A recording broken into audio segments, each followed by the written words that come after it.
A blissful opportunity for students to improve their communication skill and also to share their ideas, word spreading. Here we are at the third edition of TEDxYouth at KRM Public School.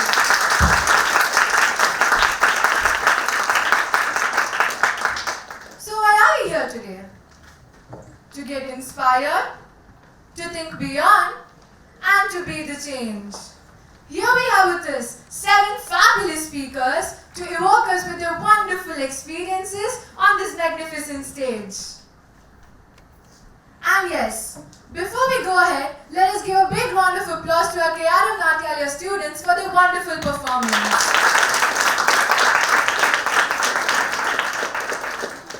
A hearty welcome to our marvelous speakers, spectacular parents, awesome teachers, and all the aspiring audience gathered here.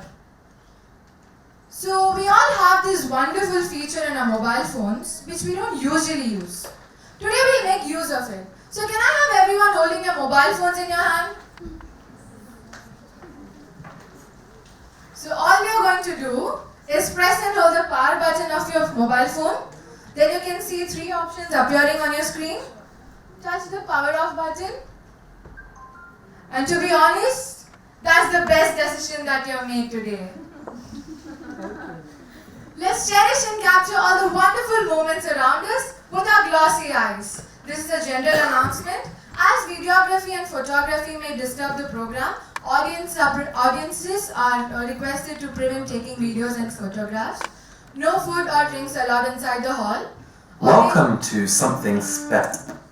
Audience are told to refrain from entering or exiting the hall during the program as it may disturb the speakers. There are meaningful things behind each and everything that happens. We all might be wondering, what is TEDx? To know about this, let us take a look at a visual delight. Can we have the TEDx intro video, please? Welcome to TEDx. This TEDx event is part of a global conversation that takes place every day in every corner of the world. In schools, in theatres, in workplaces, even in prisons, people gather to hear the best ideas bubbling up in their communities. More than 3,000 TEDx events are held every year in 170 countries. It's a remarkable thing. TEDx events are self-organized under a license from TED, a non-profit organization devoted to discovering and sharing powerful ideas in the form of TED Talks. It's not TED itself, but your local TEDx team of volunteers that has done all the work to put on today's event, including booking all of the speakers. It's this team's ideas, dedication, and time that have made this possible. We really hope today's program sparks an exciting conversation. This is a day for curiosity and for skepticism, for inspiration and for action. The more you enter into it, the more you will take out. And now, on with the show. Welcome to Something Special. Welcome. Is the speaker of 3rd edition of TEDxYouth at KRM Public School, Miss Aishwarya, a 7th grader from KRM Public School, a passionate classical dancer and a motivated Carnatic singer. She is here to inspire children of her age to become winners by spreading more positivity. Her hobbies are reading books, oration and dance. We travel to many different places, right? Are we able to adapt to our surroundings? Here we have our adorable Aishwarya, who just simply adapt to survive.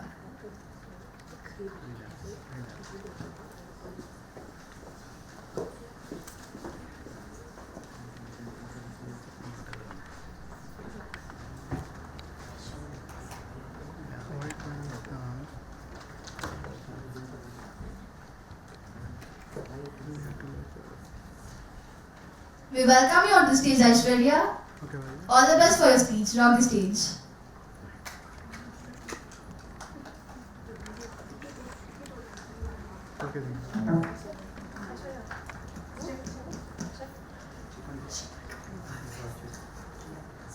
I'm present here.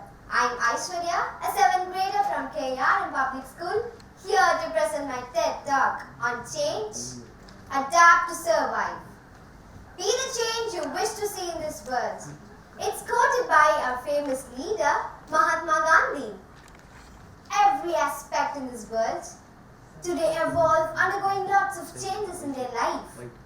The changes in a single cell creature made this whole world. The change in transportation made wheel, bicycle, car, motorbike, train and aeroplane. The change in civilization made different types of clothes and houses. The change in communication made innovations to communicate with anyone in this world. We see many people around us. Some of them are rich, some are poor, some of them are happy, and some are too monotonous, going through a lot of stress. What is the differentiating factor between the person who's successful and who's not? The key difference is acceptance towards changes and finding opportunities through them.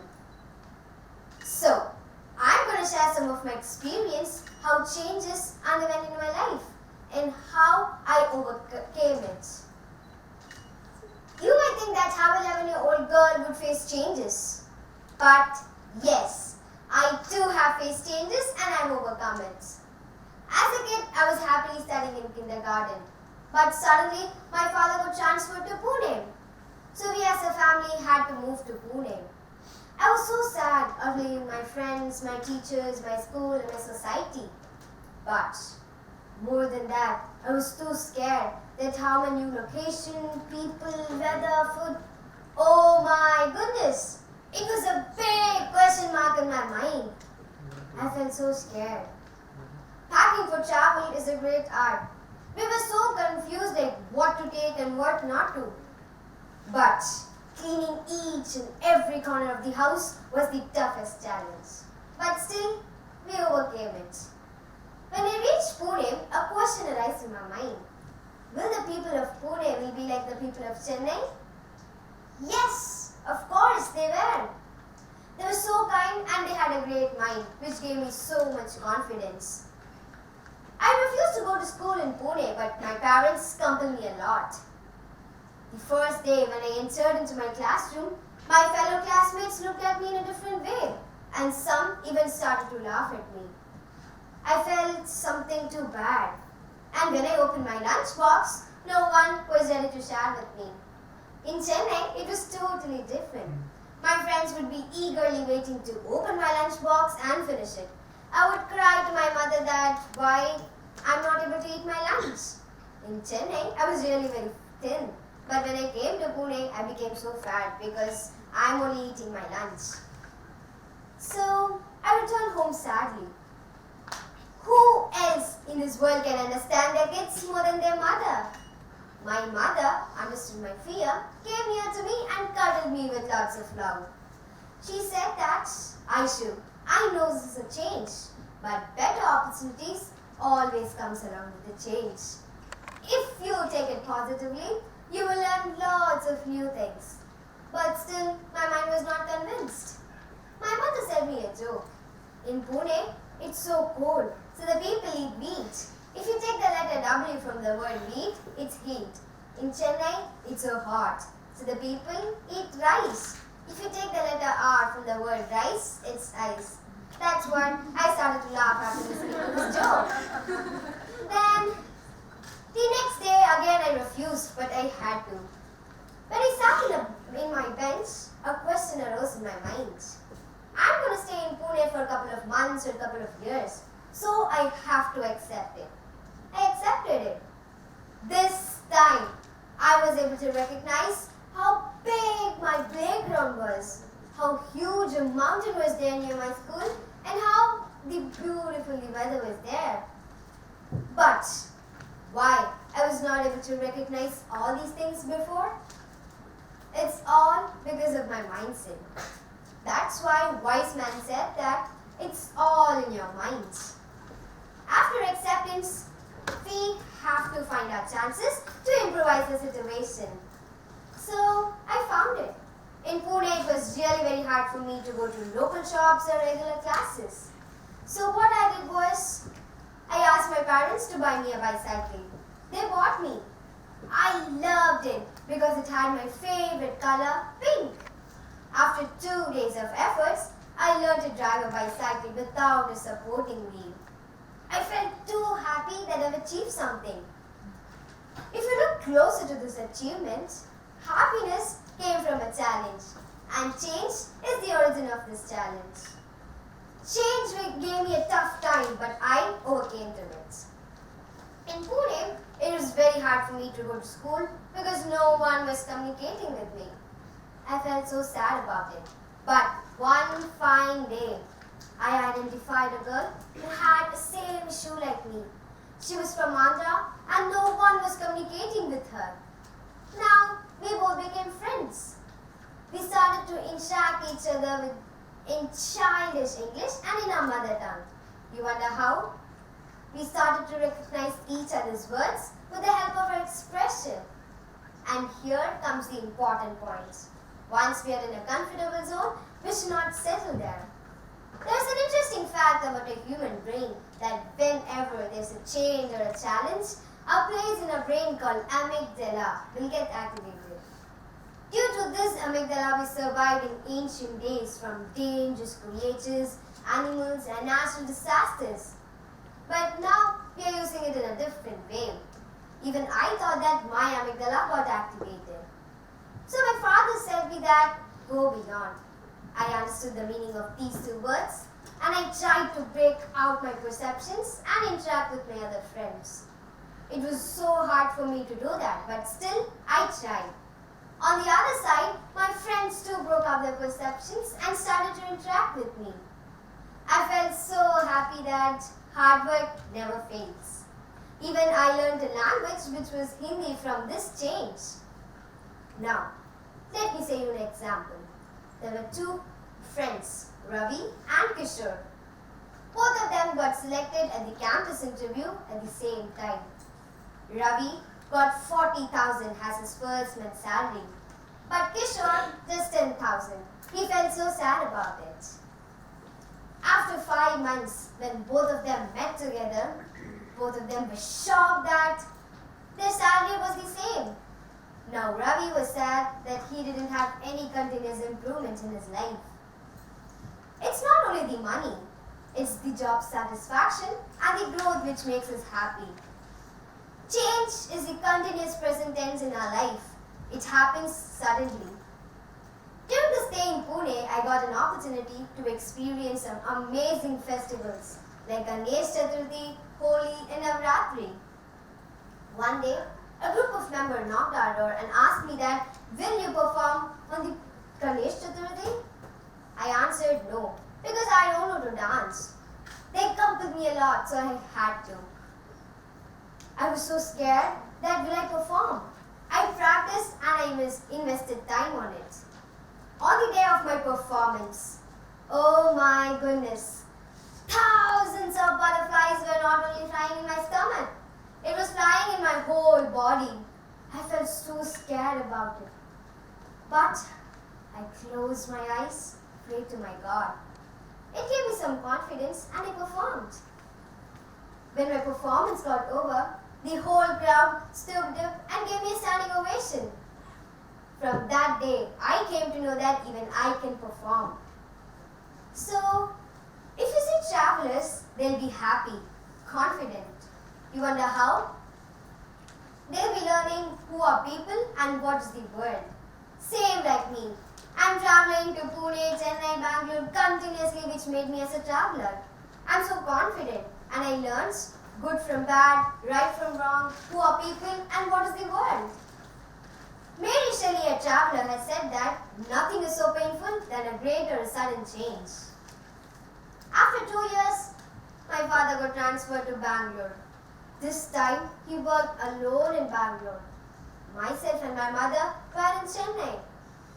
All daddy's princes know that staying away from a father is a great challenge. But this challenge made me strong, supporting my mother morally, and I started helping her. I even learned some household activities, bill payments and purchases. So it made me so dynamic than the children of my age. My father used to travel to Chennai in weekends, but we used to travel to Bangalore in regular intervals. Planning for travel is an art, and it doesn't come in your first try. Due to some unplanned travels, we don't know what to take and what not to. Even we felt that our luggages were too heavy in initial days. So, we started to prioritize things like most important, needed and good to have. This change made me a better organized person. After 2 years, my father got transferred to Pune. This time, I'm grown up. So I'm known to the local language, food, weather, etc. I was very happy that my father joined me at the same school which I was joined before. I met my friends and I was too happy. Even they were grown up and they had a long-term friendship gang. It was so hard for them to accept me as their friend. I accepted this without any mental block and I started to find my chances. After 2 days, my school gave me a circular which said that quiz competition representing your class. I felt too happy about it. That opportunity is running towards me and I grabbed it. I prepared and invested time on it. So, on the day of quiz competition, a question arose to my mind. One wrong answer will give me a bad example. So what I did was close my eyes and again pray to my God. This time I practiced well and I did my work. At last, we won. The next day my friends greeted me with a smile and they started to interact with me. Now I've established a good connect with them. But what if I kept quiet with fear? What if I didn't prepare for the opportunity? It's not only the opportunity, we should be prepared for it. During the stay in Pune, I even learned some extracurricular activities. So, this made me so powerful than children of my age too. I even learned dance, music, yoga, and I even got an opportunity to go to spiritual classes. After 2 years, now we are back to Chennai. New school, new friends, but not the new situation anymore. I know how to handle my friends without any hesitation or fear. So I started to interact with them in a free flow. We have to dream. Dream is the important thing, like Dr. APJ Abdul Kalam sir has said us. But more than that, we have to plan and work on it. Once in a school interview, our principal sir asked me that, dream. What is your ambition? I answered, I want to become a software engineer. No one has asked me a further question till that time. But he asked me that, say me any computer language. And I was thinking. Because I don't know the answer. I felt so bad about it. He said me that it's good to have an aim, but you have to work on it. From that day, I started to go to computer classes and I attended some exams. Now, I'm trying to become a software engineer. So, how to overcome changes? There are 3 important steps. Acceptance, find your chances, and go beyond. If we didn't accept the fact while we were in earlier days, till now we would be eating raw flesh and we would be wearing animal skin. Acceptance is an important fact which makes our mind positive. The second step is find your chances. When I say about a traveler, a famous traveler will come in your mind. Who is Columbus? He was finding the route to India. But after 30 days also he was not able to find. He found his chances again and again. At last, he found another miracle, which was America. Even my teacher said me that be a Columbus and find the route to your success. So I started to find it. But due to my dad's transfer, I didn't find what is success. But I learned what is challenges, what is changes, what is adapt and everything. So the third and the important step is go beyond. This is the stage where you put your learnings to get your benefits. So there were many companies which were dependent on film rolls, and those were developed into photos in 90s or 80s period. But when digital cameras came into the field, all those got destroyed and it faced a main failure. It's because they didn't go beyond. We have to go beyond to achieve anything what we think. Even if my dad got transferred to Moon or Mars, I would be happily settled there because I learned how to adapt. The world is created by the process of our thinking and it cannot be changed by changing our thinking. Thank you.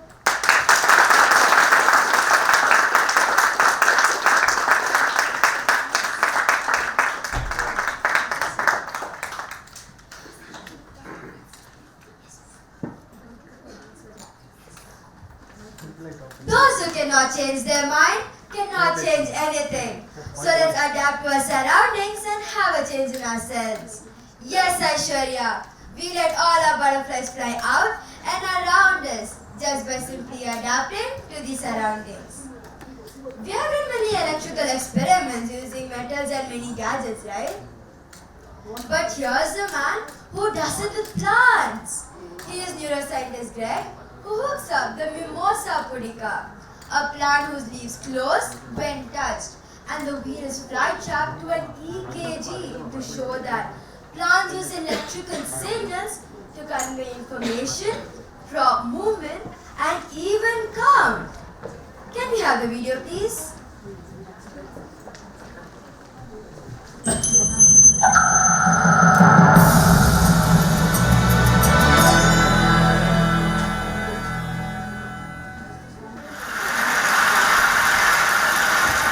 I'm a neuroscientist, and I'm the co-founder of Backyard Brains, and our mission is to train the next generation of neuroscientists by taking graduate-level neuroscience research equipment and making it available for kids in middle schools and high schools.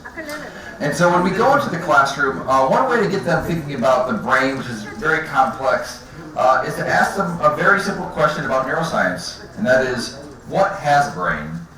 When we ask that, students will instantly tell you that their cat or dog has a brain, and most will say that a mouse or even a small insect has a brain, but almost nobody says that a plant or a tree or a shrub has a brain. And so when you push, because this could actually help describe a little bit how the brain actually functions, so you push and say, well, what is it that makes living things have brains versus not? And often they'll come back with the classification that things that move tend to have brains. And that's absolutely correct. I mean, our nervous system evolved because it is electrical, it's fast, so we can quickly respond to stimuli in the world and move if we need to. But you can go back and push back on students and say, well, you know, you say that plants don't have brains, but plants do move. Anyone who's grown a plant has noticed that the plant will move and face the sun. But they'll say, well, that's a slow movement, you know, that doesn't count. That could be a chemical process. But what about fast-moving plants? Now, in 1760, Arthur Dobbs, the royal governor of North Carolina, made a pretty fascinating discovery. In the swamps behind his house, he found a plant that would spring shut every time a bug would fall in between it. And he called this plant the flytrap. And within a decade, it made its way over to Europe, where eventually the great Charles Darwin got to study this plant, and this plant absolutely blew him away. He called it the most wonderful plant in the world. This is a plant that was an evolutionary wonder. This is a plant that moves quickly, which is rare, and it's a plant that's carnivorous, which is also rare. This is the same plant, but I'm here today to tell you that's not even the coolest thing about this plant. The coolest thing is that the plant can count. So in order to show that, we have to get some vocabulary out of the way. So I'm going to do what we do in the classroom with students. We're going to do an experiment on electrophysiology, which is the recording of the body's electrical signal, either coming from neurons or from muscles. And I've put some electrodes here on my wrists, and as I hook them up, we're going to be able to see a signal on the screen here. And this signal may be familiar to you. It's called the EKG, or the electrocardiogram. And this is coming from neurons in my heart that are firing what's called action potentials. Potential meaning voltage, and action meaning it moves quickly up and down, which causes my heart to fire, which then causes the signal that you see here. And so I want you to remember the shape of what we'll be looking at right here, because this is going to be important. This is a way that the brain encodes information in the form of an action potential. So now, let's turn to some plants. So I'm going to first introduce you to the mimosa, not the drink, but the Mimosa turca. And this is a plant that's found in Central America and South America, and it has behaviors. And the first behavior I'm going to show you is if I touch the leaves here, you get to see that the leaves tend to curl up. And then the second behavior is, if I tap the leaf, the entire branch seems to fall down. So why does it do that? It's not really known to science. One of the reasons why it could be that it scares away insects or it looks less appealing to herbivores. But how does it do that? Now that's interesting. We can do an experiment to find out. So what we're going to do now, just like I recorded the electrical potential for my body, we're going to record the electrical potential from this plant right here, this mimosa. And so what we're going to do is I've got a wire wrapped around the stem, and I've got the ground electrode where? In the ground. That's an electrical engineering joke. All right. So all right. So I'm going to go ahead and tap the leaf here. I want you to look at the electrical recording that we're going to see inside the plant. Whoa, it's so big. I got to scale it down. All right. So what is that? That is an action potential that's happening inside the plant. Why was it happening? Because it wanted to move, right? And so when I hit the touch receptors, it sent a voltage all the way down to the end of the stem, which caused it to move. And now in our arms, we would move our muscles, but the plant doesn't have muscles. What it has are water inside the cells, and when the voltage hits it, it opens up, releases the water, changes the shape of the cells, and the leaf falls. Okay, so here we see an axe potential encoding information to move, all right? But can it do more? So let's go to find out. We're going to go to our good friend, the Venus flytrap here, and we're going to take a look at what happens inside the leaf when a fly lands on here. So I'm going to pretend to be a fly right now. And here's my Venus flytrap. And inside the leaf, you're going to notice that there are 3 little hairs here, and those are trigger hairs. And so when a fly lands, I'm going to touch one of the hairs right now. Ready? 1, 2, 3. What do we get? We get a beautiful action potential. However, the fly trap doesn't close. And to understand why that is, we need to know a little bit more about the behavior of the fly trap. Number 1 is that it takes a long time to open the traps back up, about 24 to 48 hours if there's no fly inside of it. And so it takes a lot of energy.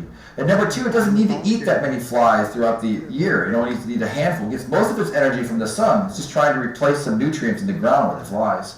And the third thing is, it only closes the traps a handful of times until that trap dies.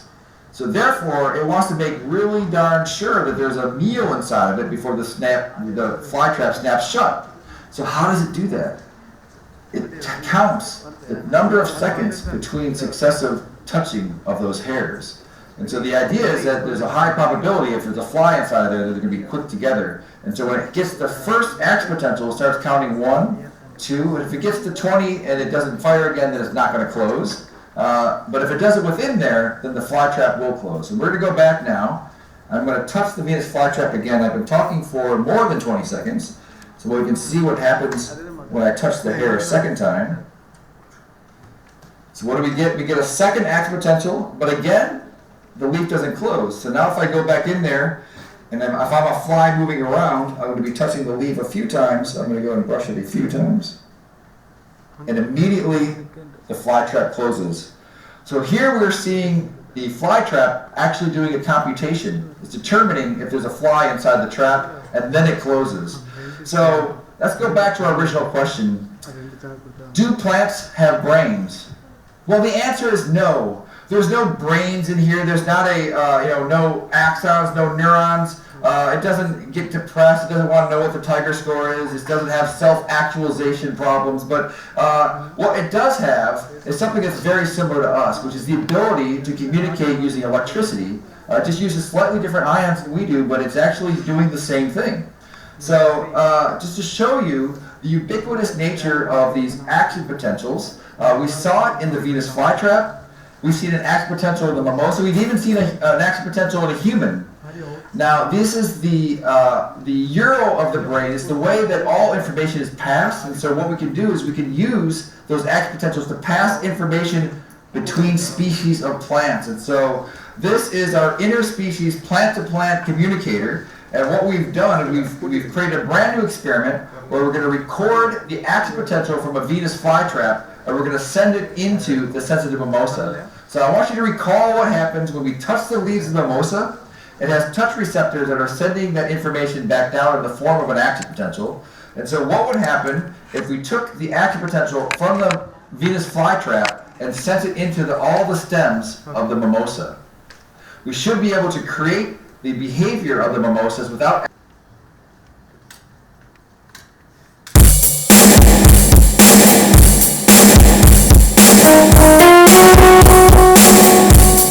We need to wake up. We need to go back.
friends. That was amazing. Here we have a second speaker, Master V. Kritik, a 9th grader from KRM Public School, who's more passionate towards technology and trying to do more innovations. At this young age, he developed his skills in electronics and robotics. Further, he's trying to do more innovations which may be useful for his society. His company called Future Robotics trains students in doing projects. He's also a student leader of KRM Trader Club too. When it comes to innovation, an ounce of execution is worth more than a ton of theory. Here we have a young entrepreneur and innovator who's here to inspire us by his technophilia syndrome. We welcome you onto the stage, Kritik.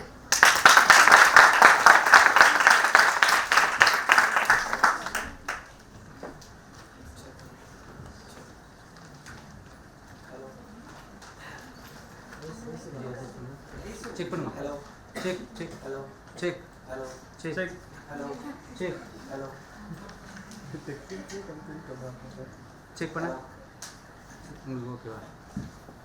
Okay. Start. Good morning, friends.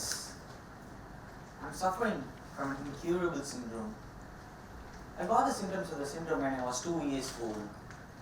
I often keep my little finger inside an electric socket. My mom scolded me a lot. But I was curious to know what is this term known as electric shock. I got an idea. I hope you all have a guess. Instead of leaving my little finger inside an electric socket, I tried with my neighbor's house child little finger in it. The guy just pushed me and complained to my mom. That's all, the day was doomed. I hope now you all have a guess on the syndrome. Yes, it's the technophilia syndrome. The place where I was raised was the important reason for the syndrome. If I could describe the place, I could say scientists resided near my home, big rocket statues everywhere, an airport at the end of my street, and Silicon Valley of India, Bangalore. The symptoms spread from my grandfather. Once he bought a broken indicator light and made it to glow. I was amazed by seeing it.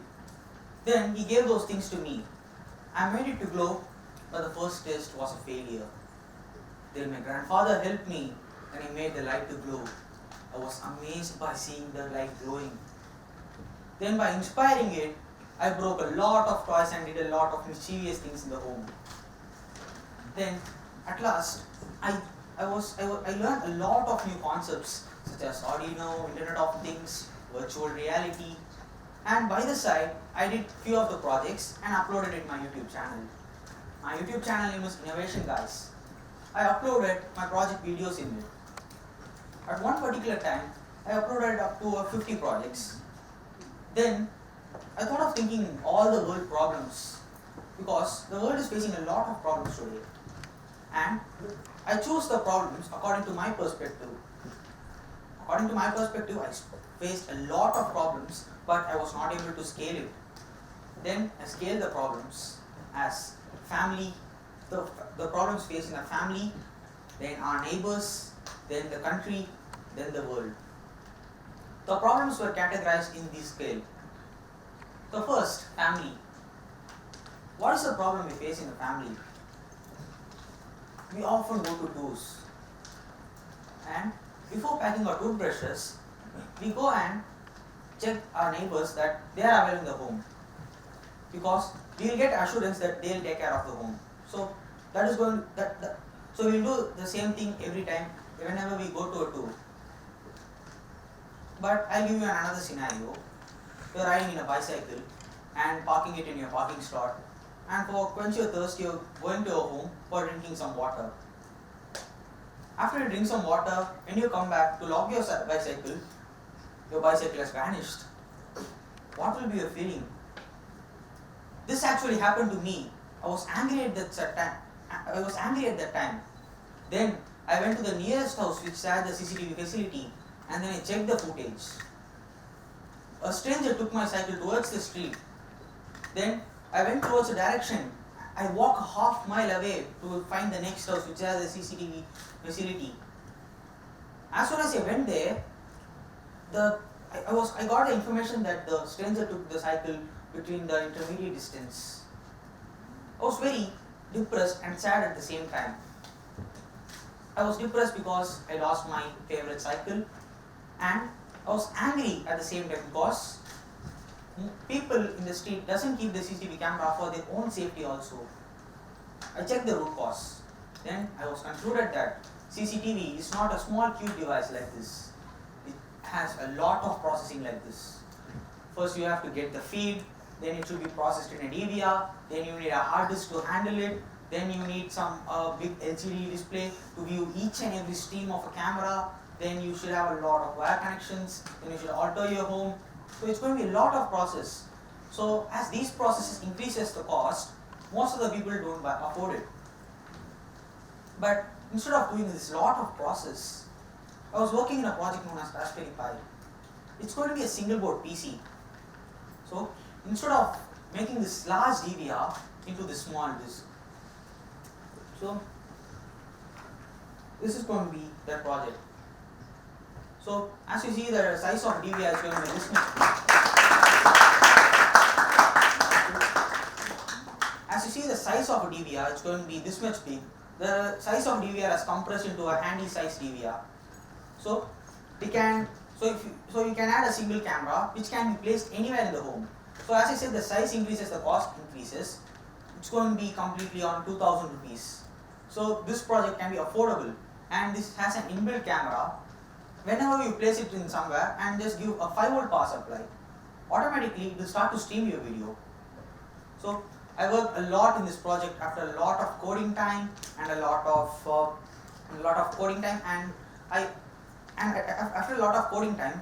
I rendered the project as a working model. As compressing the DVR's process into a single board is going to be a very difficult job because it has a large processing data, whereas it has a small processing data. Then I gave this product to testing to my mom. My mom tested it. Then I waited for 5 minutes for the stream, but the stream didn't came. I went to my mom and told, why you didn't start the stream? She said that it's very difficult to handle. Then I again replied, just type a 20 lines of coding and click run. It will run, I said. Then she said that it is not compatible with the persons when it's being commercialized. So for this project has to be an user compatible one. So first, what is user compatibility? See the two websites. So in the first, it's going to be full of congested text and it's not aligned in order. But if you see the second one, it's going to be beautiful and aligned in order. Each and every option has something. And whenever you move your mouse pointer, the background also moves. It's going to be an interactive one. So the product which we develop should be interactive with the user. As it becomes interactive, then the person can use it without an user manual, which takes an easy work.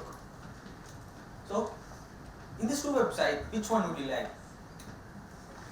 Obviously the second one. Our human brain chooses the better one.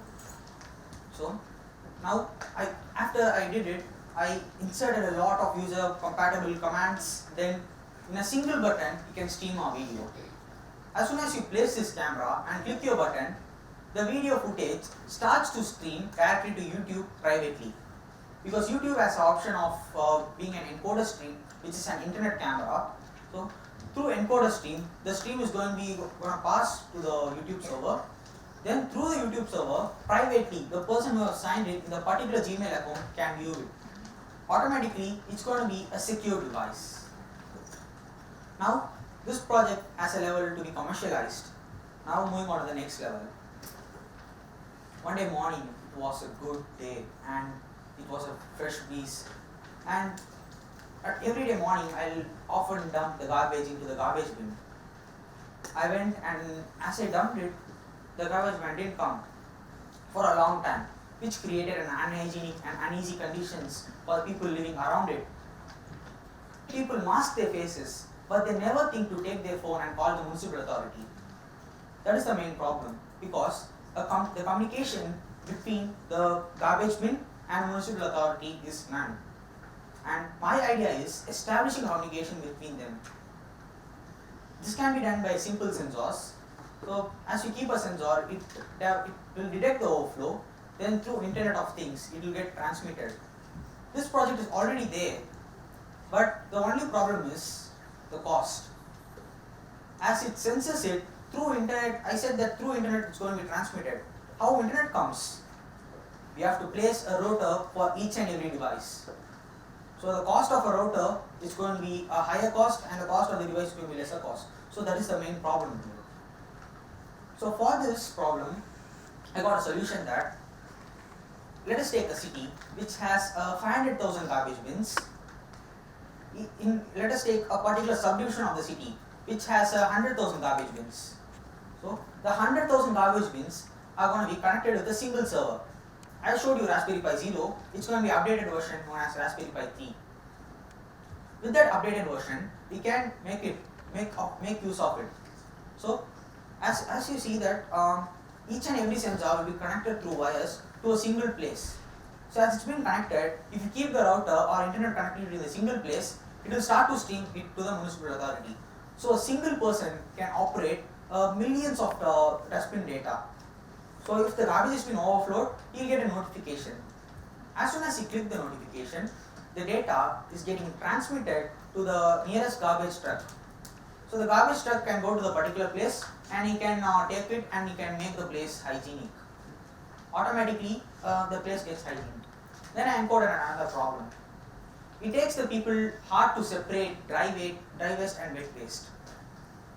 So for this, I developed this device. So it has two sections. One is dry waste and wet waste. So what happens is, if a person keeps a particular device, if the device is or any of the object is getting scanned, whether it's going to be dry or wet. So the particular bin or the particular door gets opened and we can put it inside it. Automatically we can separate it. And then even this is going to be same, but there's an extra feature in it. So you can see in that we have a camera. So if a person doesn't obey the rules, for example, if the garbage has been overflowed, then he throws it out, there is a mean. But if the garbage is empty and if he just throws it outside, this camera will capture his image. Then he will send it to the municipal authority. So the next day, while he comes, it will alert them that you should not throw it outside, you should throw it inside. It will alarm them that you should follow the rules. So that is how this device works.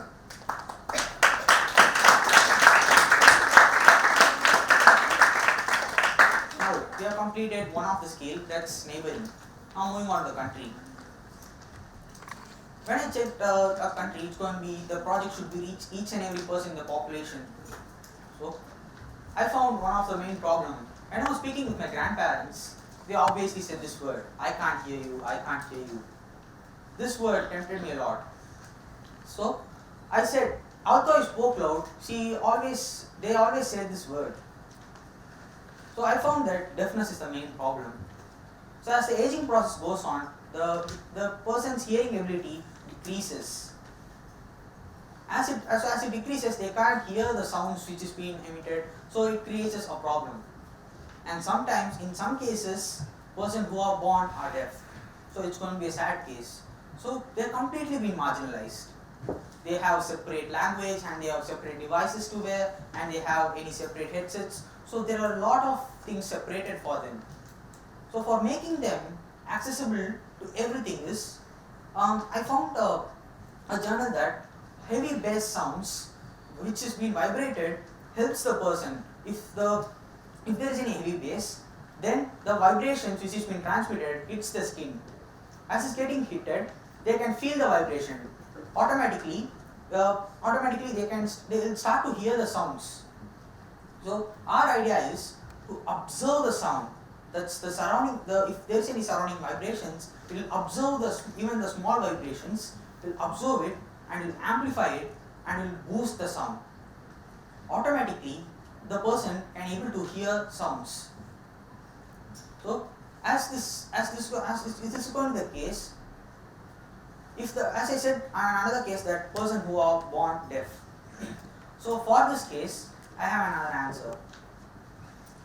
The person who are born deaf are not able to speak because from their younger age they doesn't hear the language or the sounds around the surroundings. So for this, we have installed an artificial intelligence features, so which help the person to speak and increase their linguistic skills. Automatically, they can speak to everyone normally. Then, as you have completed the country thing, I'm going a bit like according to the international borders. I'm going to the international borders now. So, what are the main problems faced in international borders? They watch day and night. If there is an intruder entering the international borders, then it causes a problem. Now we are in a modern warfare technology, as they can even send unmanned aerial vehicles, that is UAVs, inside the borders. So I thought of developing an UAV which has an autonomous feature, but sadly, I got a sad news that a drone just bombed an oil tank. I thought that hereafter drone is of no use. Then I got an idea, building an anti-drone. What is an anti-drone? Most of the drones are being controlled by a person. So a communication between a person and a drone. So because we are in we haven't reached the autonomous age till now in drones, mainly in military sites. So what this anti-drone does is it interrupts the signal between the drone and the person. So automatically, as it blocks the radiation, no one can invade our country or the international borders. Automatically, it creates a secure network towards our international border. So one device can cover until 5 kilometers. So you can keep multiple devices around it, which blocks the radiation. So no one can enter a country now. Even it's not the case for an unmanned aerial vehicle. Even it can be an unmanned ground vehicle, an UGV. So even the UGV cannot enter our country. But take in some cases, if a building is having this unmanned anti-drone system, and as I said, we are in a drone age. If a person is suffering in an accident, a normal process is an autonomous drone takes the first aid kit to the person. So in the center, if there is any problem, so as you see this picture, that's going to be a drone which is carrying an medikit, and the square is going to be an anti-drone zone, and the circle is going to be the injured person. So how it works? First, the drone enters the anti-drone zone, and it monitors that it's an anti-drone zone. So as it enters, what happens? It will get a small signal interruption. Through the artificial intelligence, what it does is it goes back, and it forms its own route in seconds through GPS. So as it forms its own route, so we can go by either side, because the anti-drone zone can be in 1 kilometer or 500 meters. So it will compute the distance where the anti-drone zone is there. Then it will use its own route. So if it calculated a route, then it goes by its own route and it helps the injured person. So automatically this problem has also got a solution. Now we have completed the country. Next we are going to the world zone. So basic problem we face. What is the basic problem we face in the world? Obviously pollution. Mainly we have the main sector of this air pollution. So as the air pollution is increasing day by day, persons are getting a lot of breathing problems, and even young children are getting a lot of problems by this air pollution. For this problem, I have encoded a problem which is the root cause why not people are buying an air purifier and keeping it outside. When I found the root cause, people don't keep it outside, they just keep it inside or just cleaning the air inside. If the whole world invests in keeping this air purifier outside, then obviously each and everything is getting solved.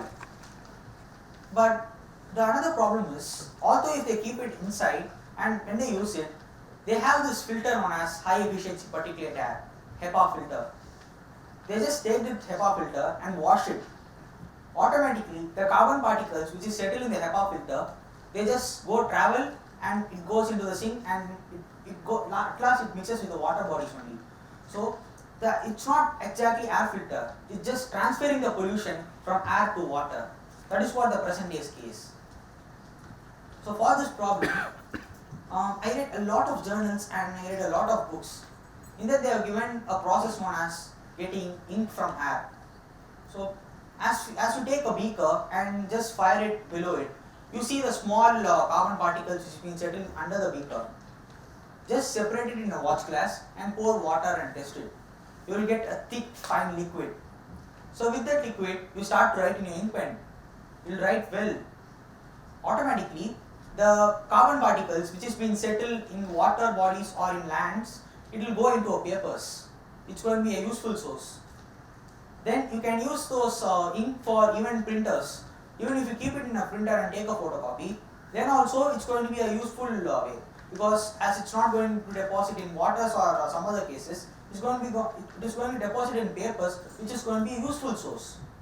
So at last, the pollution is not getting spreaded, and the pollution level is also going to reduce. So this can be done by a big organization. Imagine that we have two organizations. So one organization is going to provide the air filters, and one organization is going to receive it. So you can go and fix it in the another organization. What happens is after 1 year, we can come and clean the filter. While cleaning, we have these carbon particles. We can separate the carbon particles and generate ink. So from the revenue we get from the ink, we can replace the filters.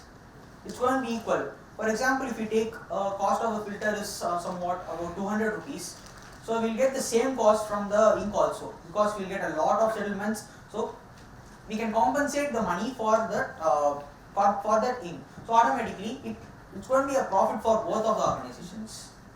Now by implementing this, a lot of air pollution is getting conserved, and we can use it as ink. Now, according to me, I reached to the world. But why I stopped here? Because we are not stopping the world. There is going to be a large universe outside. Why I didn't went there? One main reason, but I'll say it the last. So before that, I would like to say that I am proud to say that I am the CEO of Future Robotics.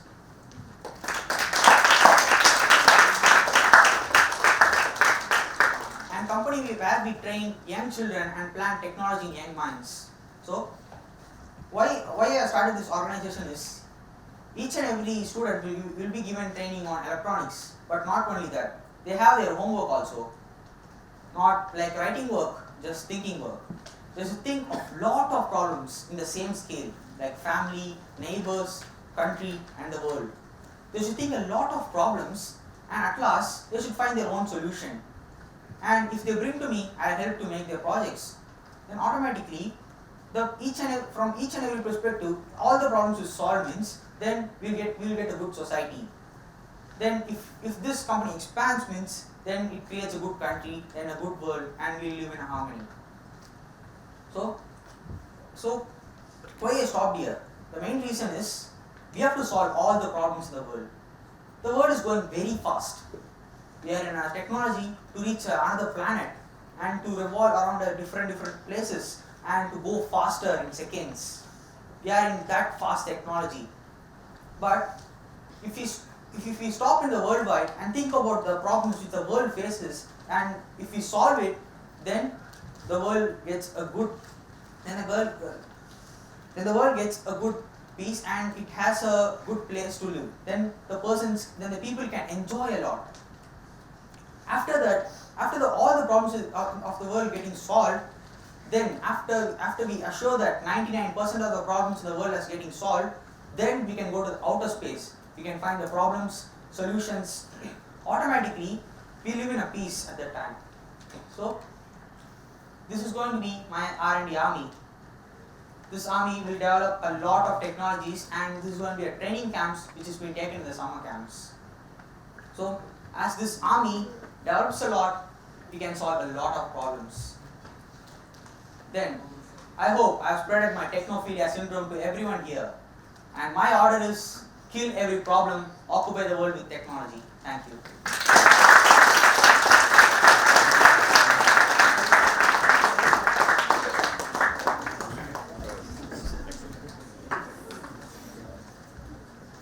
Innovation is any change, big or small, that makes difference.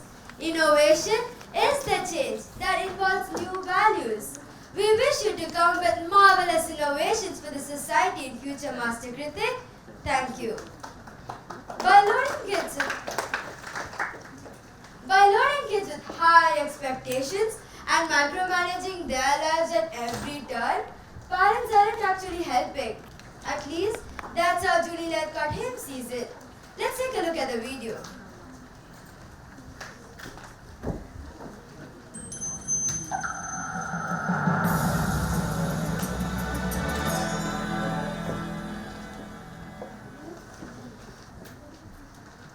So now is the right time to call upon the organizer of 3rd edition of TEDxYouth at KRM Public School, Dr. D.P. Shivashakti Balan sir, to share a few words.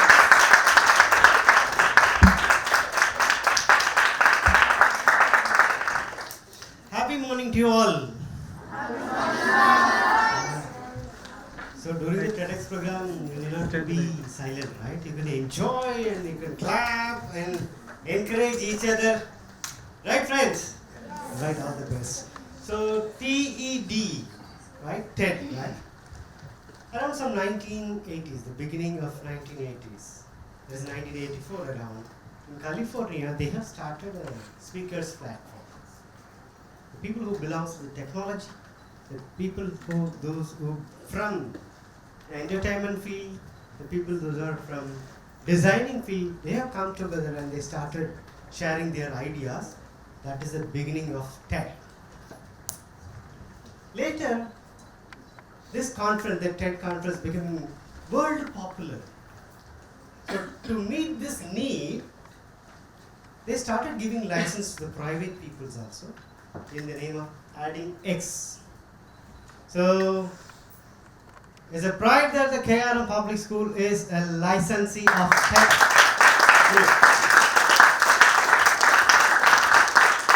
So in the world map, you can see that our school has been highlighted today. We have a program. The whole world knows that today we have the program here.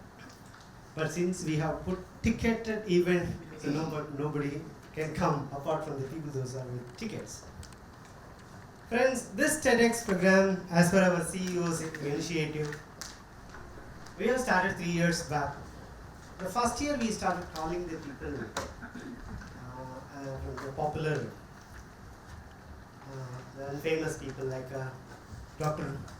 Sultan Ismail sir, who is a soil biologist of India, Dr. Uttara Thuraigajan, the head of the department of Vaishnava College, and Dr. Renuka, who is a health and wellness specialist.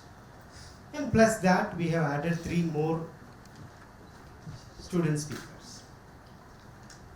Then we started thinking, why don't we make this as the exclusive platform for our students? That's the reason that second time, 8 beautiful speakers. They are here.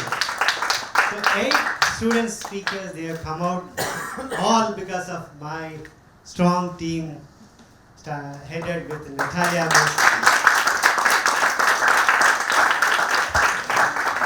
Apart from their regular school work, they started training them.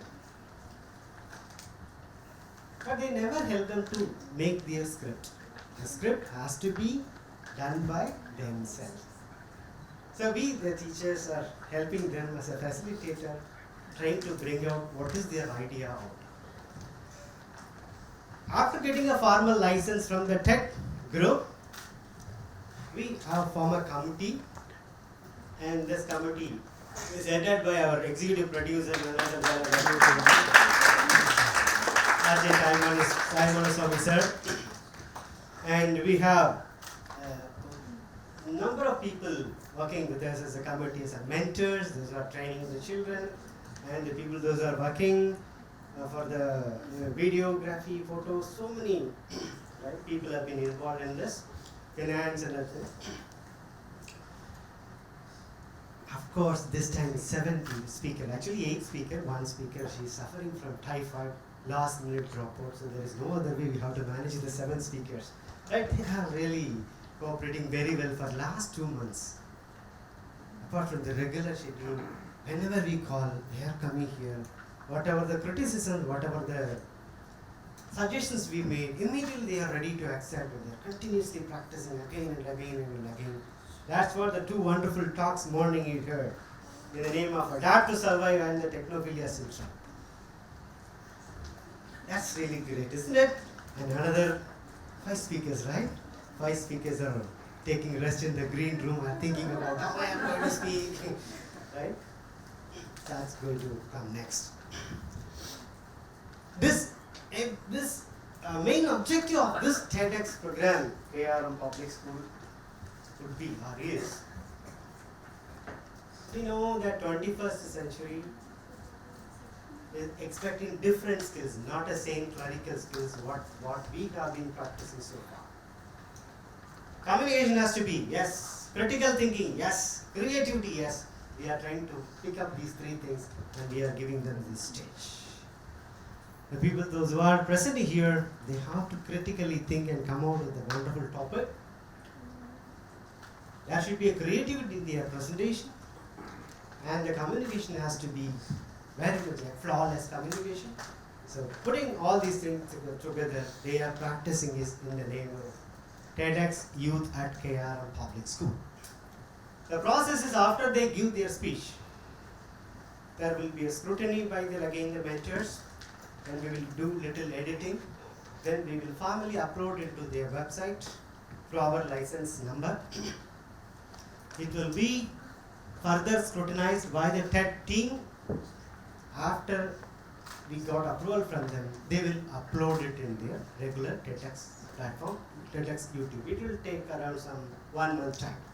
So after that, across the world, anybody can see the speech of these great speakers. So till then, if you take any photograph, you are not allowed to take photograph or videos, the same thing. So it should not be let out by any means. That is a strict rule, right? Strict dictations given by them. So thank you for all of you for coming here. So let us all go and enjoy our snacks and in between lunch. And I have to thank the KRM Ganalaya and KRM Nathya.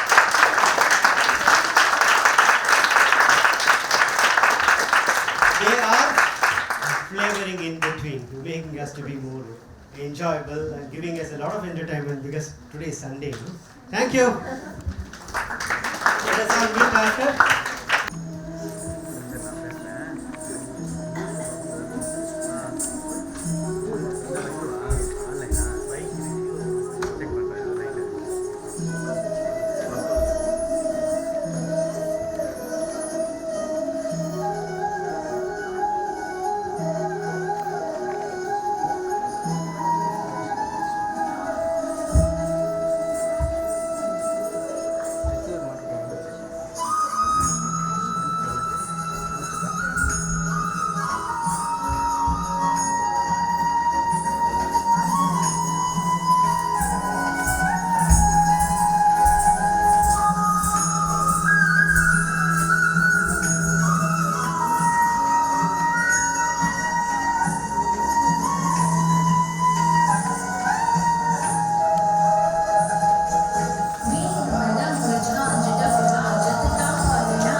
country? Agriculture.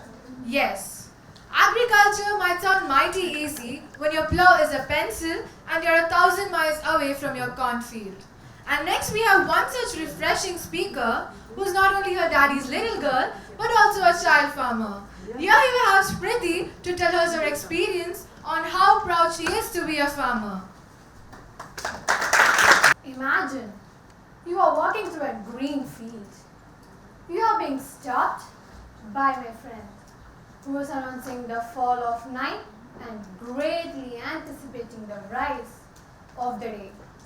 As you are walking along the fields, you are being disturbed by a melodious music.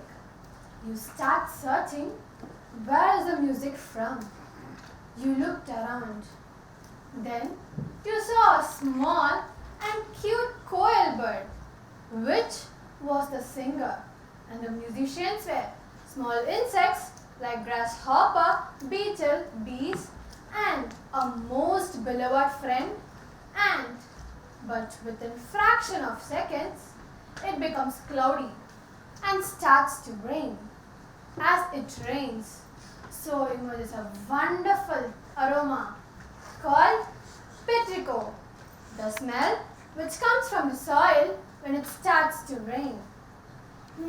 What a wonderful smell. Won't you agree? Greetings to one and all present here.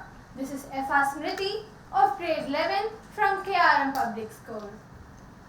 My dear friends, if you ask a question to a teenager that, what's your ambition? What they would say? They want to become a doctor, engineer, pilot, teacher, and so on. But have anybody dreamt to be a farmer? A doctor adds DR before their name. An engineer adds ER before their name. Then, what about farmers? Farmers can add FR before their name. A question may arise in your mind. What this young girl is going to talk about? Farming? Yes, I'm proud to say that I am a child farmer.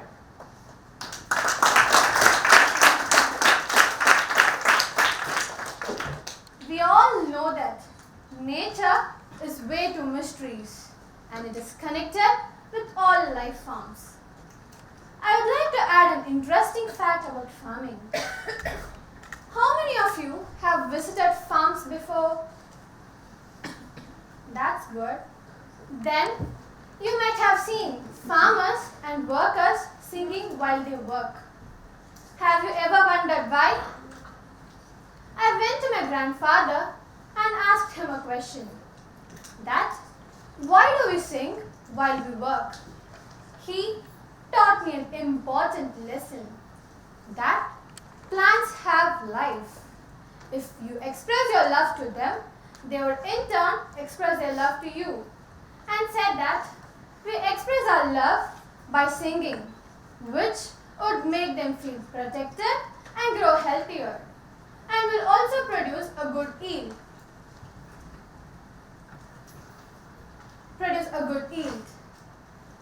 I think we all would have watched Mr. Bean, haven't we? I guess this episode might be familiar with you guys. So, Mr. Bean and his neighbor takes part in a competition. Can anyone guess what it's based on? Yes, it's based on who is growing the biggest and heaviest watermelon. Mr. Bean harvests a biggest and heaviest watermelon with the help of super light lamp and by making it hear melodious music every night. But the kid's father swapped Mr. Bean's watermelon on his own right, just a day before judgment. This is not fair. Now, would you like to take up a challenge? The challenge is based on growing a plant for 60 days. If you want, I would give you seeds, but with one condition. While watering the plants, you should express your love to them. Expressing your love to them not only means that you should talk to them. You can also play melodious music so that they could feel them. Now, I hear someone asking me, where will I grow them? I don't have space to grow them. Then, you can use modern methods of farming, which is hydroponics, aquaponics and acroponics, which require a small and compact space. This you can afford in your room, right?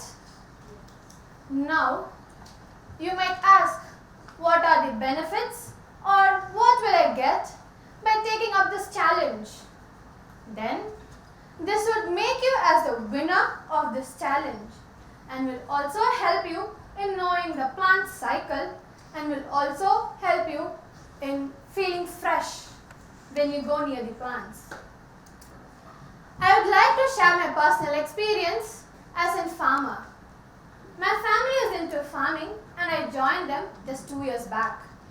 And we stepped into a new sector of agriculture, which is horticulture. Planting them was full of enjoyment. We planted 300 lemon saplings, 300 mango saplings and 100 guava saplings. I still remember my brother being shouted for not planting them properly. There were cows nearby. I felt afraid to touch them, but after touching them, I felt it to be a different experience. Days passed. After a few weeks, we started to face challenge. The leaves of lemon and mango plant started to dry. This made me feel bad.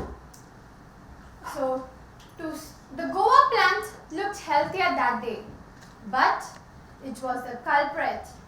It had been affected by an airborne disease, which looked like a white fiery particle and had the taste of sugar. This attracted small insects like ants, worms and beetle. The beetle, which caused the drying of leaves, is called as scrap beetle. So, to find solution, we used government helplines. They suggested us to spray water onto the affected area so that it could be clean and can be controlled. This made the plants weaker. They could not even bear their own flowers. So we used natural fertilizers like cow dung, goat dung and panchakavya.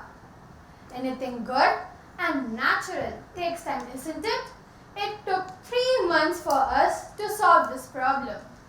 They gave us fruits which were very tasty and we started to feel the fruit of success, which made me very happy. But again, there was another problem. Now, the plants in specific segment started to die. This affected me a lot because I was the one who was eagerly waiting to see their growth and not their death.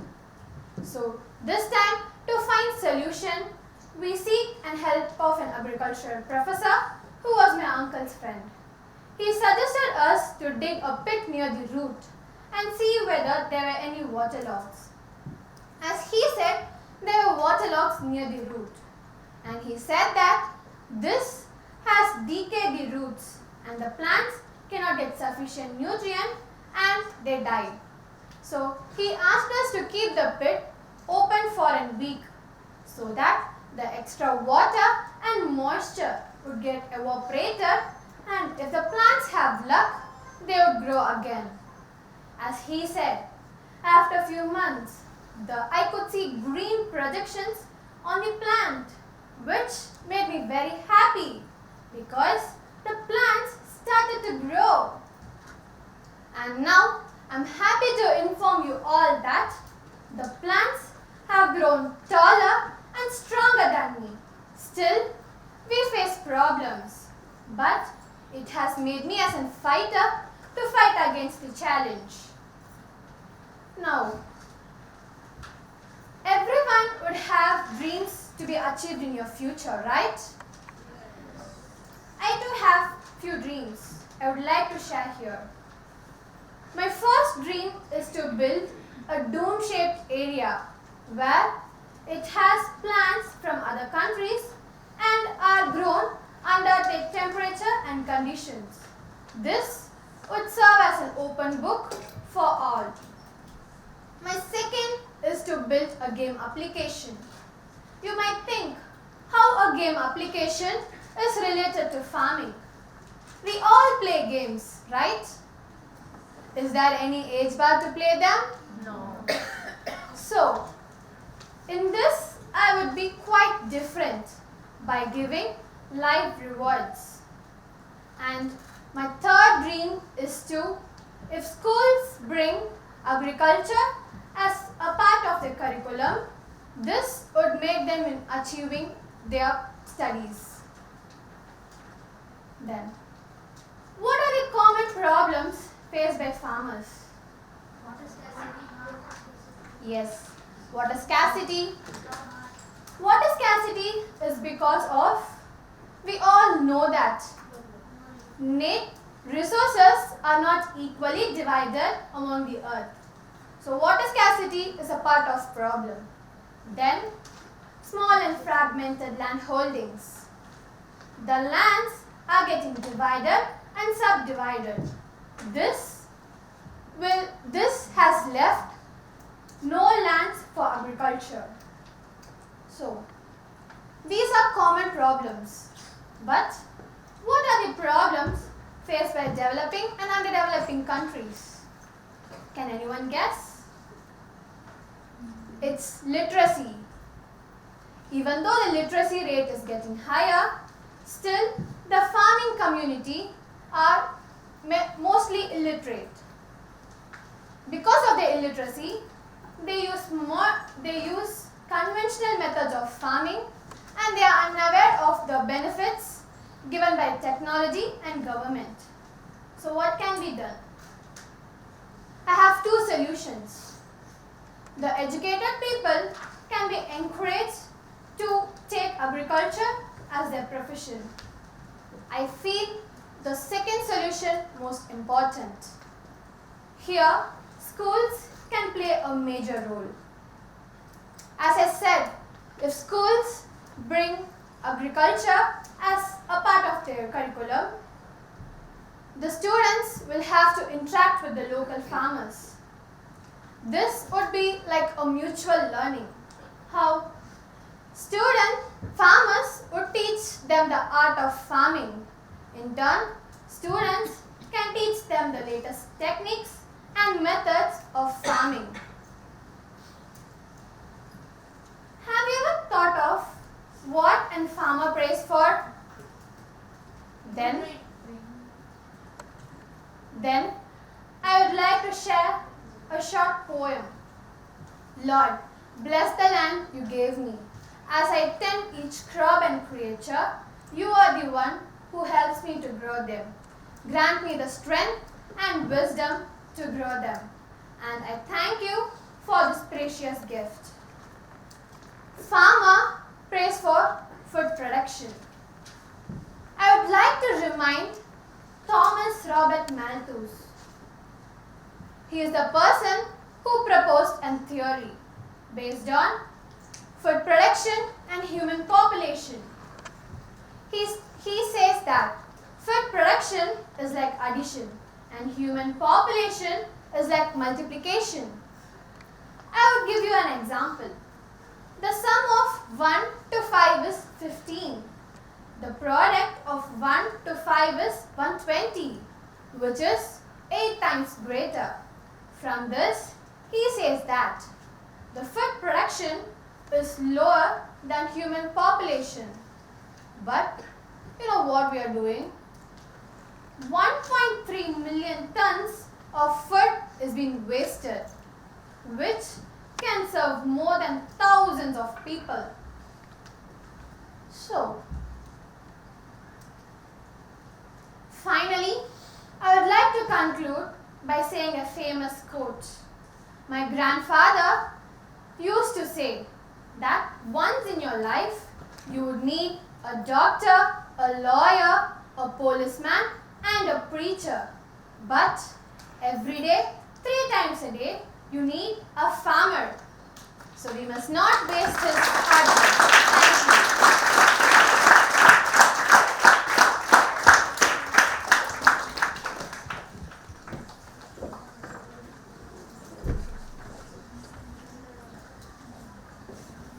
Farmers don't just work till the sun sets. They work till the job gets done. But it is hard to know that many of the farmers are not aware of modern farming. Thus, the field of agriculture is lacking back. So it is our responsibility to encourage the upcoming generation to take up the field of agriculture and make our earth green, healthy and wealthy. Will Stephen shows us some foolproof presentation skills to make us sound brilliant even though we literally say nothing. Can we have the video please?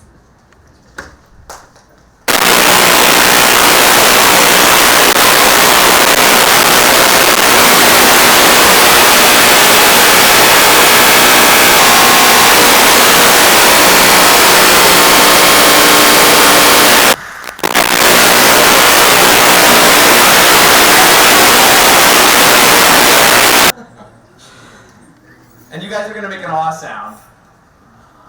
It's true. It really happened. And now I'm going to bring it to a broader point. I'm going to really back in. Making points, building an argument, inspiring you to change your life.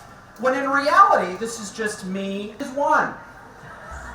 Interesting facts imparted thus far in said talk, well, that's going to be a 0. My height in inches is 70.5. Note the 0.5 there.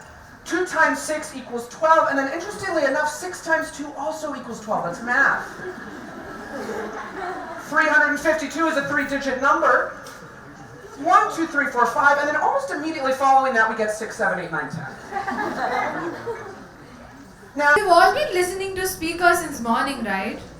So now let's sit back and enjoy a beautiful contemporary fusion performance by our KR and Natyalia students.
The upcoming speaker is Master Ethan, a 7th grader from KRM Public School.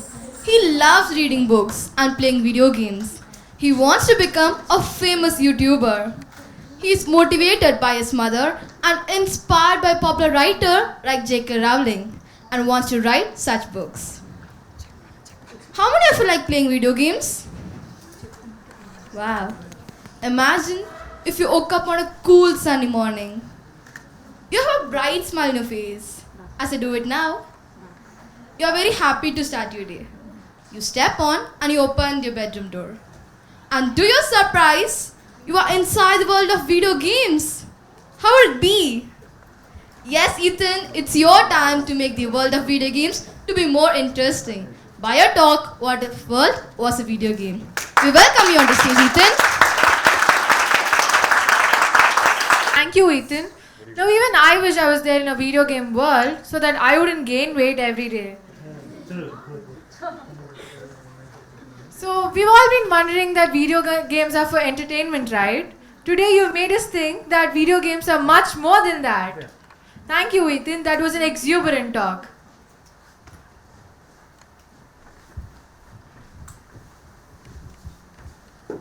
Greg Gage is on a mission to make brain science accessible to all. In this fun, a kind of creepy demo, the neuroscientist and TED senior fellow take the free will of an audience member. It's not a parlor trick, it actually works. You need to see it to believe it. Can we have the video, please?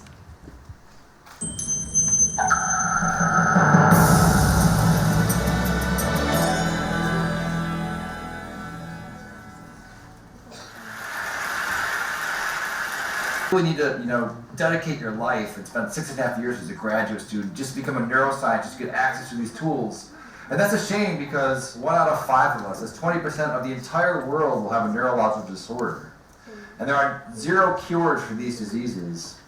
And so it seems that what we should be doing is sort of reaching back earlier in the education process and sort of teaching students about neuroscience, and so that in the future they may be thinking about possibly becoming a brain scientist. And so when I was a graduate student, my lab mate Tim Marzullo and myself decided that, what if we took this complex equipment that we have for studying the brain and made it simple enough and affordable enough that anyone, an amateur or a high school student, could learn and actually. All right, I need a volunteer. So right before, what is your name? All right, Sam. I'm going to record from your brain. Have you had this before? Okay. All right. I need you to stick out your arm for science. Roll up your sleeve a bit. All right. And so what I'm going to do, I'm putting electrodes on your arm, and you're probably wondering, I just said I'm going to record from your brain. What am I doing with your arm? You have about 80 billion neurons inside your brain right now. They're sending electrical messages back and forth and chemical messages.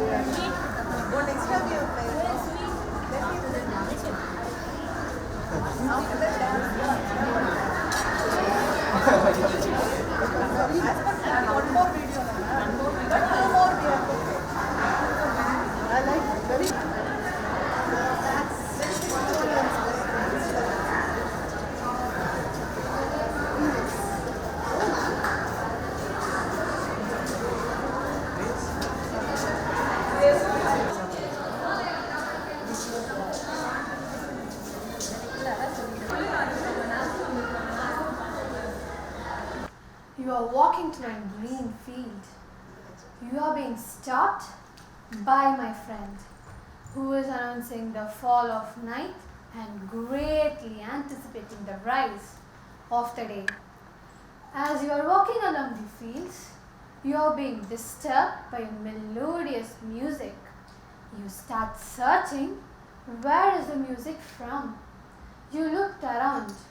Then you saw a small and cute koel bird sitting on the tree, which was the singer, and the musicians were small insects like grasshopper, beetle, bees, and a most beloved friend, ant.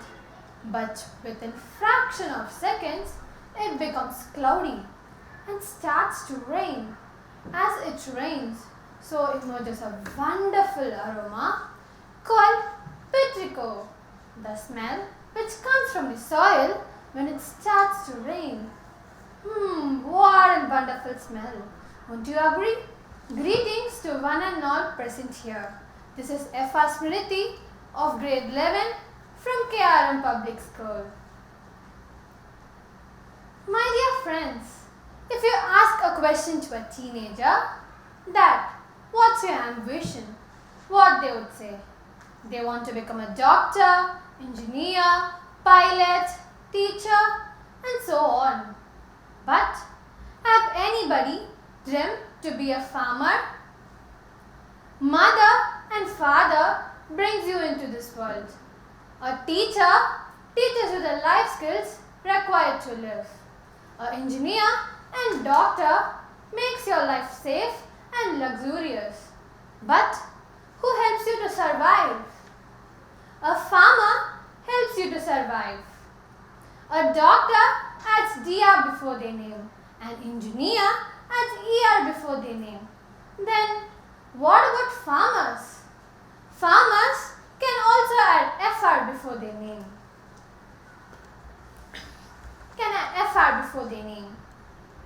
Now, a question may arise in your mind.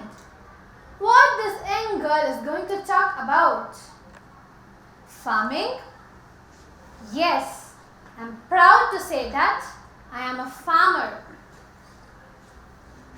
We all know that nature is the way to mystery and it is connected with all life forms. I would like to add an interesting fact about farming. How many of you have visited farms before? That's good. Then you would have seen farmers and workers singing while they work. Have you ever wondered why? I went to my grandfather and asked him a question. Why do we sing while we work?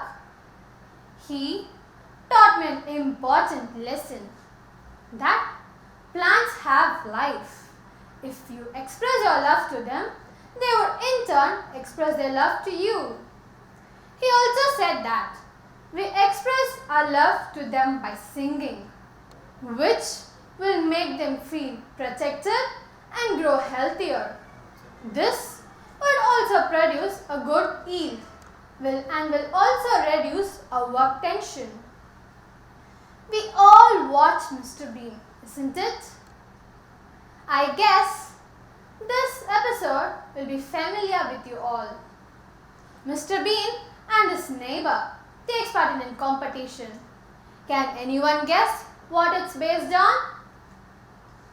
Yes, it's based on who is growing the biggest and heaviest watermelon. Mr. Bean harvests a biggest and heaviest watermelon with the help of super light lamp and by making it hear melodious music every night. But the kid's father swapped Mr. Bean's watermelon on his own right just a day before judgment, which is unfair. Now, I would like to give challenge to every one of you. Would you like to take up the challenge? Yes. If you want, I will also give you the seeds.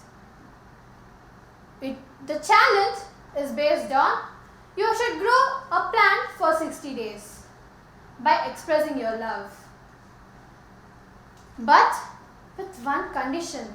While watering the plants, you should express your love to them so that they could feel it. Now, you might ask me, expressing love is only through talking? Then you can express it by playing melodious music so that they could feel it.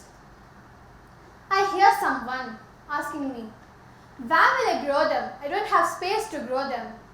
Then, for those, you can use modern methods of farming, which is hydroponics, aquaponics and acroponics. This requires a small and compact space, which you can afford in your room. Now some may ask me, what are the benefits or what will happen to me if I take part in this challenge?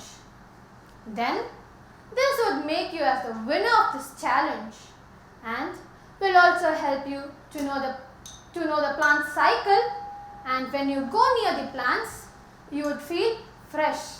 At the end of the 60th day, you yourself will know the results. I would like to share my personal experience as a farmer. My family is into farming and I joined them just 2 years back. And we stepped into a new sector of agriculture, which is horticulture. We planted 300 lemon saplings, 300 mango saplings and 100 guava saplings. Planting them was full of enjoyment. I still remember my brother being shouted for not planting them properly. But as days passed by, the we started facing problems. The leaves of lemon and mango saplings started to die. This affected me a lot. So, the guava plant looked healthier that day, but it was the culprit. It had been affected by an airborne disease, which looked like a white fiery particle and had the taste of sugar. This attracted small insects like ants, worms and beetle. The beetle, which caused the drying of leaves, is called as scrap beetle. So, to find a solution, we used the government helpline numbers. They suggested us to spray water onto the affected area with full force, so that the affected area would be cleaned and can be controlled. As he said, it had been controlled, but this affected the plants and they were very weak. They were not able to bear their own flowers. So, to make them healthy and strong, we used natural fertilizers like cow dung, goat dung and panchakavya. Panchakavya is made from cow products. Anything good and natural takes time, isn't it? It took 3 months for us to solve this problem. They gave us fruits, which was very tasty, and I was very happy because we started to feel the fruit of success. But again, after a few months, the plants in specific segment started to die. This affected me a lot because I was the one who was eagerly waiting to see their growth and not their death. Again, to find solution, we seek the help of an agricultural professor who was my uncle's friend. He visited our farm and asked us to dig a pit near the roots and check whether there were any waterlogs. As he said, there were waterlogs near the roots, and he said, this has caused the decay of roots and the plants cannot get sufficient nutrient and they die. So, he asked us to keep the pit open for a week so that the extra water and moisture would get evaporated, and if the plant has luck, they would grow again. As he said, after a few months, I was able to see small green-like projections onto the plant, which made me very happy because the plants started to grow again. And now, I am happy to inform you all that the plants have grown taller and stronger than me. Still, I face problems, but it has made me as a fighter to fight against challenges. We all have dreams to be achieved in the future, right? Yes. I have some dreams to be achieved in the future, which I want to share in this stage. My first dream would sound a bit selfish because I want to build a dome-shaped area where it has plants from other countries and are grown under their temperature and conditions. This would be an open book for people who are interested in plants and they want to know about plants. My second dream is to build a game application. You might ask a question, how is game application related to farming? We all play games, right? Is there any age bar? No, right? So, in this game application, I would be quite different. I would give live rewards. And third dream is, if schools bring agriculture as a part of their curriculum, the students can achieve in their future. Have we ever thought about what are the problems faced by farmers? Most probably everyone will say water scarcity. Yes, water scarcity is also a part of problem faced by them. We all know that resources are not equally divided among the earth. Then second problem would be small and fragmented land holdings. The lands are getting divided and subdivided. This makes the land, there are no lands left for cultivation. Then, these are the common problems faced by farmers worldwide. But there are few problems faced by farmers in developing and underdeveloping countries. Can anyone guess what is the problem? Yes, it's literacy. Even though the literacy rate is getting higher, still the farming community are illiterate. Because of the illiteracy, they use conventional methods of farming. So, what can be done? I have two solutions. One, the educated people can be encouraged to take agriculture as a profession. And I feel my second solution to be most important. Schools can bring agriculture as a part of their curriculum. So, they would interact with local farmers in the locality. So, here it would be like a mutual learning. Farmers would teach them the art of farming. In turn, students can teach them the latest techniques and methods in farming.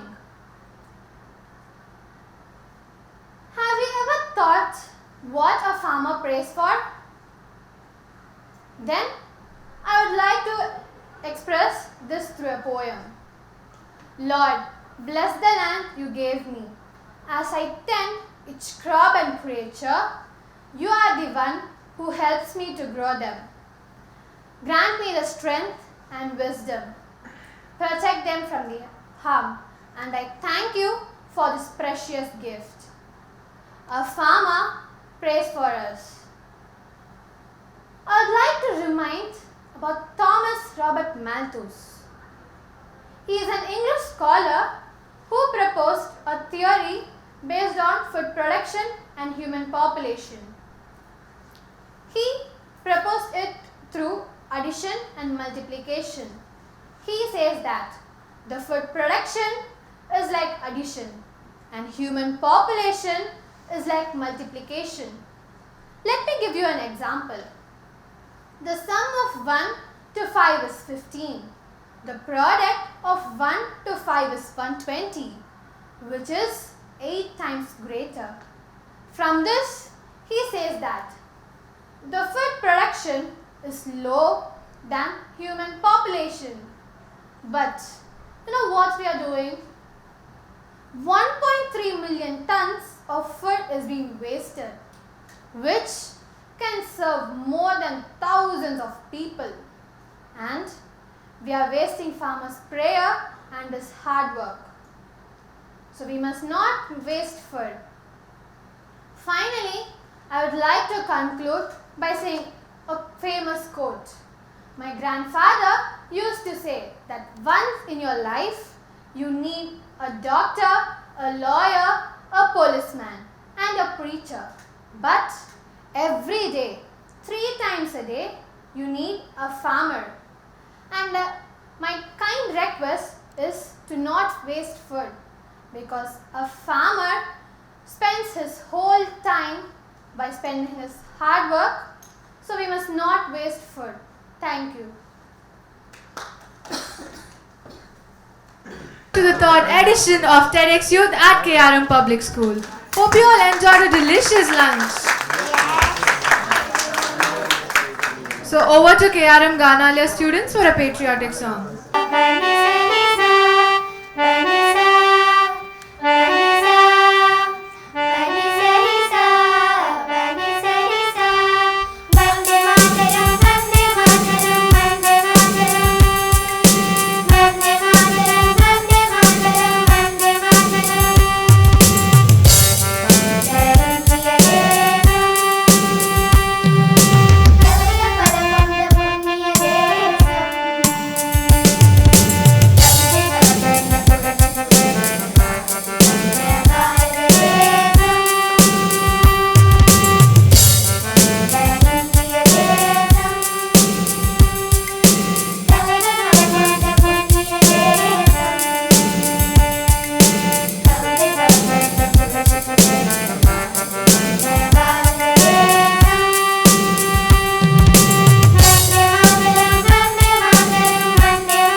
for making us feel proud of our nation through the wonderful rendition at this magnificent moment.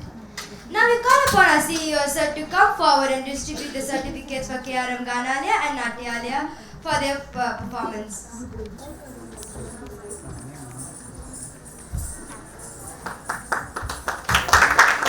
Sudhashri.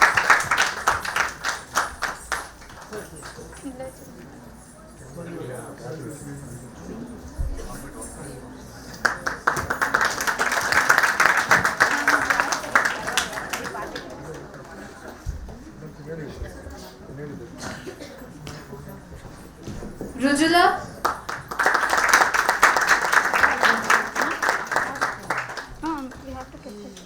Srinivasa Raghavan.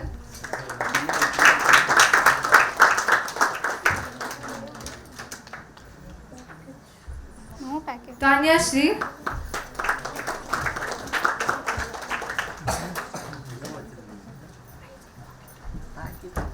Lavanya.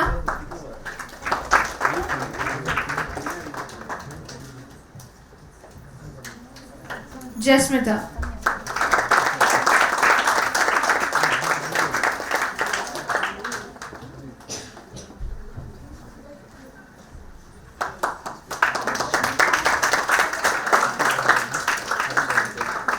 Bhagavati Kirtana.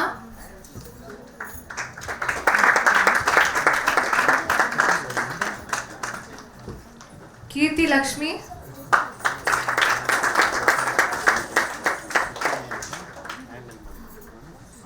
Ragashri.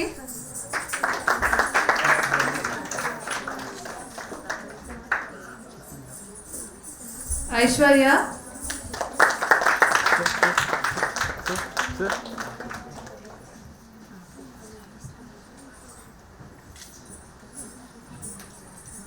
Dhanushya.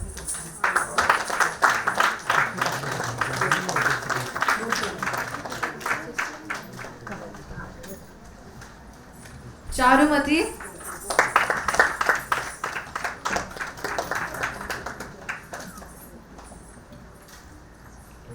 Shri Ilakya Bala.